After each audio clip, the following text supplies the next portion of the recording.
as this is a follow-up Roman report, so these are generally going to be shorter than the usual Roman report videos and be a bit more off the cuff. But they're no less important because they give me the opportunity to check back in with previous topics and update you guys on new developments while providing my unvarnished thoughts. Emphasis on unvarnished because the auto industry is nothing if not constantly in motion. So who knows? This might already be out of date by the time it reaches you. I mean, look at this. I mean, really, look at this. This failed merger between Honda and Nissan. When I reported on Nissan's struggle back in December, the idea of a merger with Honda was presented as almost an afterthought, because it seemed too ludicrous to actually happen. But then talks became serious, and all of a sudden it looked like we were genuinely doing this, like this is happening. Honda and Nissan were going to become the world's third largest automaker, just like that. But in the 2 months since that initial story, the talks have fallen apart, and now it seems Honda is out of the merger discussion altogether. Or are they? As it turns out, Honda might be willing to reconsider, but only under one very specific condition. So let's talk about it. Let's get right in there. I'm not even going to do the theme song this month. It's the Roman Report rebound. Let's go. Now hit the theme song. Roman Report. And I'm following up, and I make what I want when I feel like discussing cars again. Reuters reported in February that the talks between Honda and Nissan had broken down, and they cited unnamed sources who claimed the reason was due to, quote, Nissan's pride and insufficient alarm about its predicament, as well as Honda's abrupt decision to revise the terms and propose that Nissan become a subsidiary, end quote. On the one hand, Nissan felt they were being undervalued by the revised deal since, after all, they were Japan's second largest automaker. That should carry some capital. On the other hand, it really looks like Honda would have been the one taking on the most financial risk here. I mean, obviously, since Nissan has a whole lot of debt and not a whole lot of cars that are lighting the world on fire. If anything, their cars are lighting the brand on fire, and not the good kind of fire that cleanses as it burns, leaving a trail of ash from which new, fertile ventures can be founded, rich with the lingering accelerant aromas of varnish and greasy shop rags. Yes, fire, the lapping flames of which will purge... Wait, no, I'm talking about cars. That's right. Moving on. Look, I think a lot of people were terrified by the prospect of Honda hopping into bed with Nissan, since the immediate concern was less that Honda would improve Nissan, and more that Nissan would somehow make Honda worse. Never mind that there were any number of potential benefits here beyond getting the Japanese government to stop trying to set the two up like shy middle schoolers at a dance. I mean, for all you might say about Nissan, their Leaf was the first mass-produced EV in the world, and they focused on developing their e-power technology, which uses a gasoline engine and a lithium-ion battery to power an electric motor which exclusively drives the wheels, merging the EV experience with a gasoline-powered experience, but with supposedly a more dynamic performance than a bog-standard hybrid. And who knows what Honda could do with this technology to further refine it, to implement it into the production of electric vehicles in their Ohio facilities that they're already preparing to pump out the upcoming line of EVs. There's a theoretical value-adding proposition here for Honda, but the merger talks fell apart for one of the oldest reasons in the book, if you believe the reports. Ego. Because if you want a collaborative business endeavor to succeed, you gotta Lego that ego, brother. But then you could argue Nissan wasn't entirely wrong to back out. Okay, so back in December, Honda and Nissan signed what's known as a Memorandum of Understanding, which is essentially a sort of formal statement of purpose that lays out what each party's intentions are. What are your goals? What are we trying to have happen here? It's a non-binding document, but it's nice to have because it prevents any confusion about just what each party wants out of this. Now, had this merger actually gone through, they would have become the world's third largest automaker behind only Toyota and Volkswagen. But this didn't happen because of the revision to the MOU. Honda decided this wasn't going to be a merger. It was exactly as Carlos Ghosn warned about. This was going to be a takeover. Now, the initial plan had been to create a holding company that would have both Honda and Nissan as subsidiaries. This way, they're essentially equals, even if only in name. But at some point in those 2 months, Honda executives apparently decided they didn't really want to do the holding company idea and put forth that the only deal they would make was an all-or-nothing proposition. Honda becomes the parent company, and Nissan is the subsidiary. Take it or leave it. As the sources in the Reuters article explain, Nissan wanted nearly equal treatment, and so it led to a lot of strife of the non-cloud variety, with Nissan being reluctant to close certain factories and generally being slow to come to decisions. To such an extent that one of the sources stated they felt Nissan believed they could bounce back from all of this on their own. And hey, take it with a grain of salt, but it's kind of the automotive equivalent of when Venom and Into the Spider-Verse became hits, and it gassed Sony up to the point that they started thinking maybe they didn't need Marvel Studios to make a successful Spider-Man movie. So they pulled him from the MCU before coming to their senses because there was zero chance that the minds behind Morbius were ever going to make something better than a movie that goes from theaters to home video to the flea market resale circuit in the span of 3 months. Yet there doesn't appear to have been a similar coming to their senses moment with Nissan, although I suppose there still could be. But my read, okay, maybe not my read, but my inkling is that maybe it's one part Nissan thinking they could do this on their own or find an investor that will allow them to retain autonomy, and one huge helping of executives who don't want to merge and then find that their services are no longer needed as Honda just replaces them with their own guys.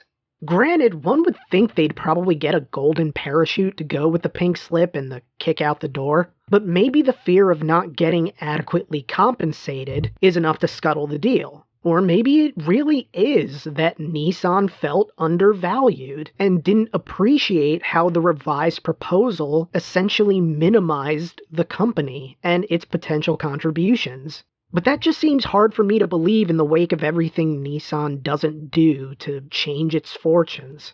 Because everything about how they operate suggests that they truly do think they can pull themselves out of this by ignoring things like the resurgence of hybrids and getting rid of the Versa, which, while not a great car, is among the few sub-$20,000 models that you can get new at a period where people are craving economical cars. It just seems like Nissan maybe looked at Honda's plan and, after more careful consideration, maybe reviewing their books and seeing something approximating a light at the end of an endless tunnel that's darker than a well digger's inseam, decided, hey, we're Nissan. We've been around since 5 years before the invention of the chocolate chip cookie. We don't need their help. We can pull ourselves up by our own bootstraps, or whatever equivalent Japanese idiom denotes people who don't understand the value of cooperation in a world that's hard enough to live in, much less without support. Because Nissan is struggling, my guy, arguably more now than 2 months ago. Late last year, the company announced a plan to cut its workforce by 9,000 and reduce global production by 20%. But even with these measures, they're still on track towards a $536 million net loss for the fiscal year that ends this month. Which is bad enough until you learn that not 9 months ago, it was projected that there would be a net profit of roughly 380 billion yen, or 2.5 billion US dollars. So somehow they went from being projected to make a ludicrous profit to suddenly being in the hole to the tune of one Ferrari SF90 Stradale. Stradale? I don't know how to pronounce this. I don't make correctly pronounces Ferrari models money. They're in the hole for $500 million. Now, at this rate, I found myself wondering why it matters if Honda wanted to be top dog. Because it didn't seem like Nissan could really afford to be picky, right? But it all goes back to the sources who spoke to Reuters, as it was reported that Nissan's decision-making was too slow for Honda. Sort of like having a partner who can never decide where to go eat. Or if you're staying home, what they want for dinner. I mean, if we want to be in bed at a reasonable hour, I needed to start cooking an hour ago. Why are you still deciding between pasta and tacos? Honda had hoped to have a deal hammered out by the end of January, only to see the negotiations extend into mid-February. The implication is that this was the reason Honda changed their minds about merging as equals, because Honda didn't see them as equals. And to be fair, it doesn't seem like Nissan saw Honda as their equals either. A source told Reuters that Nissan viewed the revised proposal as, quote, outrageous, end quote, intimating that this new deal was viewed as an insult. And again, in a vacuum, I sorta get it. Honda would have been the company acting from the stronger position, so even if there wasn't an official hierarchy, there would have been an implied one, right? But Honda making the subtext text essentially told Nissan that they weren't going to be valued in the way they probably assumed they would be. But even taking that into account, the end result was going to be the same regardless. Together they would share development burdens, costs, design infrastructure, all these things that would have made Nissan's life substantially easier, because they wouldn't have had to go it alone, and they would be getting into bed with a well-known automaker with global reach, as opposed to if they went with some private equity firm or private investor where, they don't have experience in the auto sector, but they're looking for an in with an already established name. Yeah, it'll be nice to have money and to continue operating as you always have, but it seems like operating as you always have is part of the problem here. You see, the reason this merger made sense for both Honda and Nissan was because they're behind. They're feeling the crunch from their rivals in a more pointed way. If not in the US, then certainly abroad. BYD has become one of the dominant forces in the EV sector, and it's getting to be impossible to compete with them in China. This is a company that recently pledged to work with Tesla to take down the internal combustion engine car, which BYD sees as their, quote, common enemy, end quote. These are companies who aren't looking to expand their footprint in the EV sector because they're already all the way in. There's no infrastructure concern here where they have to pivot away from what they had been doing to something more financially viable. They're already doing the financially viable thing because the number one way to succeed is to already be successful. But then again, the Leaf was the world's first mass-produced EV. In a way, Nissan should be running this entire EV game. Okay, maybe not running it, but they should be a serious force. They should be sitting on a gigantic pile of money with such a profane surplus of excess capital that they could set that pile on fire like Heath Ledger's Joker. But they clung to outdated tech, unattractive styling, subdued marketing, and poorly planned development, coupled with being largely uncompetitive with other automakers in terms of things like battery range. And even with BYD essentially being locked out of the US due to the 100% import tariffs on Chinese EVs that were enacted last year, Honda and Nissan still have challenges getting people to take their EVs seriously in the United States due to companies like Hyundai, Kia, Rivian, and yes, Tesla. And those brands, they're not making perfect EVs necessarily, but they're out there and they're visible. They're being presented as desirable. Even with the stock price and its public perception taking an AVN award-worthy pounding, Tesla is still a company to be reckoned with, because whether they're actually doing well or not, the reality is that for a lot of people, Tesla is the electric vehicle market. That's just what people think of when they think EVs, the same way WWE has become shorthand for professional wrestling, or Q-tip has become shorthand for cotton swabs, and Kleenex means tissues. I'm a Puffs man myself. Who the hell cares? For better or worse, Tesla is the EV pace car. They weren't the first, but they got the EV marketplace good and warmed up and provided a template for expansion through the early laps of the EV space race. And while I'm loath to give credit to old phony Stark, the one thing that Tesla seemed to understand that no other EV automaker in the United States did was that this race is all about perception. Whether a Tesla is good, whether it's overpriced junk, or whether it's a perfectly serviceable EV option, it doesn't really matter. Marketing your cars as these futuristic status symbols and committing to innovation, even when the innovation doesn't work, or it doesn't work in the way you anticipate it will, or it only works some of the time, it doesn't matter. It's still innovation, and it's still part of your brand identity, and it makes you the cool, desirable brand that people want to be associated with, because you're accessible, but with an air of exclusivity. It's a car plenty of people are perfectly capable of having, that they've somehow convinced themselves is this thing nobody else could ever hope to have, and that makes them better than everybody else. That type of elitism is difficult to replicate now that everybody's trying to do it. And that's why Honda and Nissan were always going to have a bad time, even if the merger had gone through, because their plan of focusing on expanding their electric vehicle lineup wasn't going to mean much if they didn't first deal with the structural problems of how Nissan does business. I talked about it in December, but Nissan made this huge unforced error in how they just sort of ignored that hybrids were gradually coming back into favor, and didn't adjust their business model to account for it. And what people sort of got out of that was that Nissan wasn't really doing their due diligence in keeping up with what the market demanded. And so that now, even if they do make hybrids a priority, the moment may pass by the time they actually get around to being more focused on hybrids, to the extent that they should have been in the first place. And I think this all ties into Honda's apparent frustration that Nissan is slow to make decisions. Had they been more connected to the shifting tides of the automotive market, they might have been able to pick up on the resurgence of hybrids early enough to capitalize on it in some way. But that just didn't happen.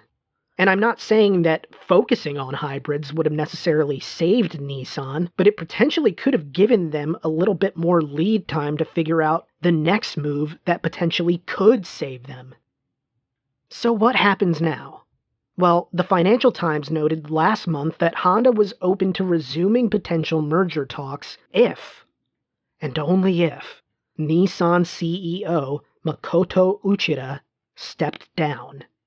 Reportedly, things have been frosty between Uchida and Honda CEO Toshihiro Mibe once the latter had become truly aware of just how badly Nissan had been mismanaged. Financially, anyway. Uchida had been expected to right the ship, but that didn't really happen. And now Uchida is facing internal pressure to resign, despite the fact that his contract doesn't expire until 2026. It's sort of a similar situation to what's going on, or what did happen with Carlos Tavares over at Stellantis. But here, Uchida's reportedly even getting stick about it from Renault. It's all very informal right now, but it's hard to imagine that the writing isn't on the wall for the...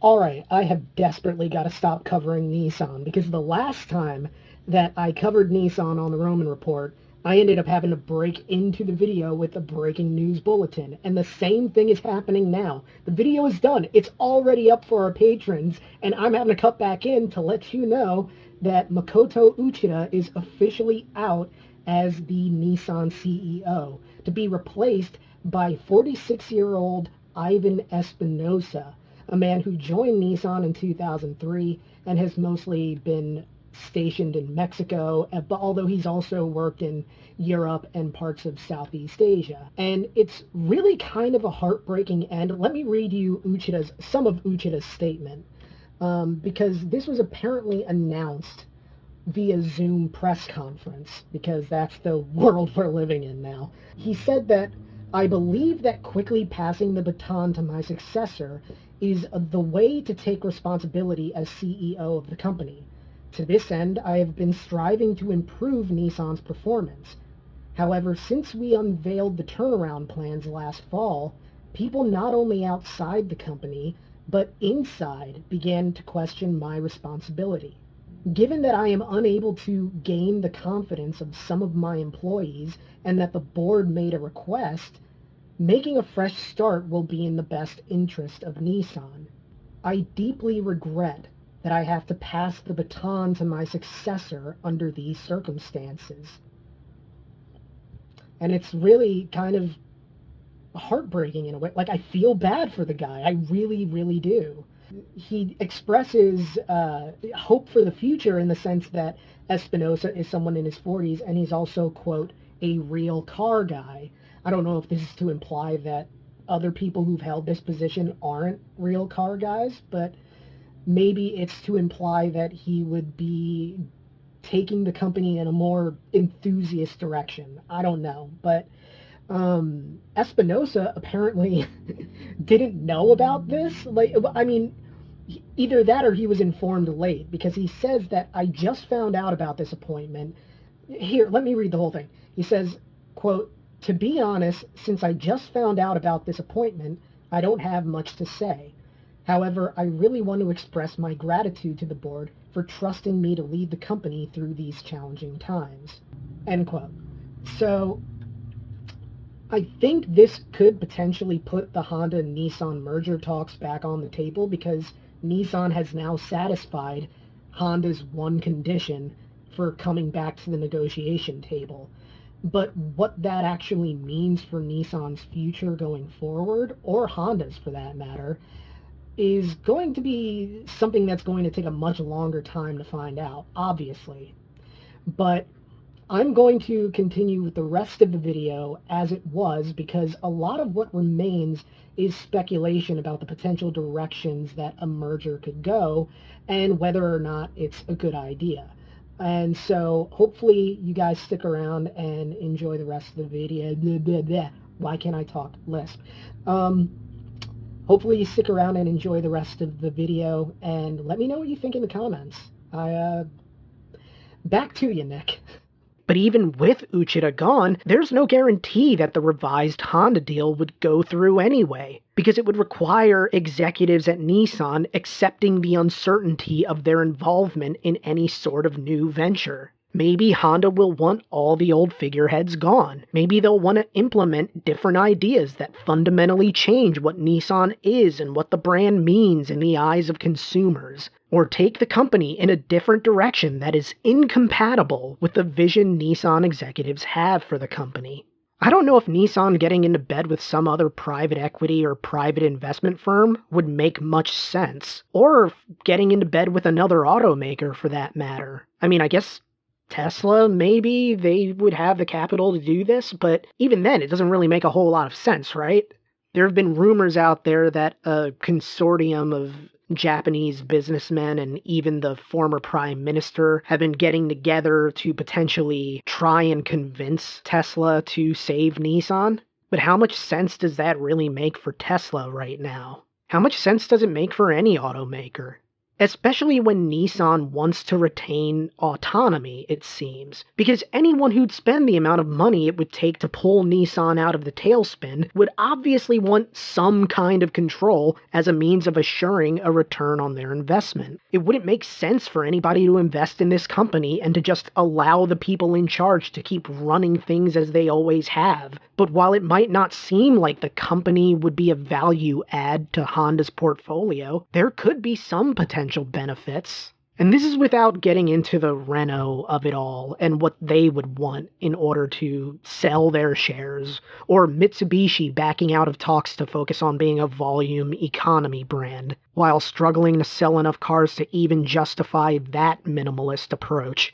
I'd have to think that there could be some interesting crossover in their respective luxury brands, with Acura implementing some aspects of Infiniti, if not repurposing entire models for a new line that can make people believe they were doing something new or exciting. Because at that point, they would be, right? Presumably. They could maybe even retool some of the pricier Nissans for a more upscale market, like, I don't know, just make a fancier Armada. This way, you'd be freeing up Nissan to become a more cost-effective brand by focusing solely on economy, since they would be filling a desperately underserved niche in the modern car market. Because people want cheap cars. They need cheap cars.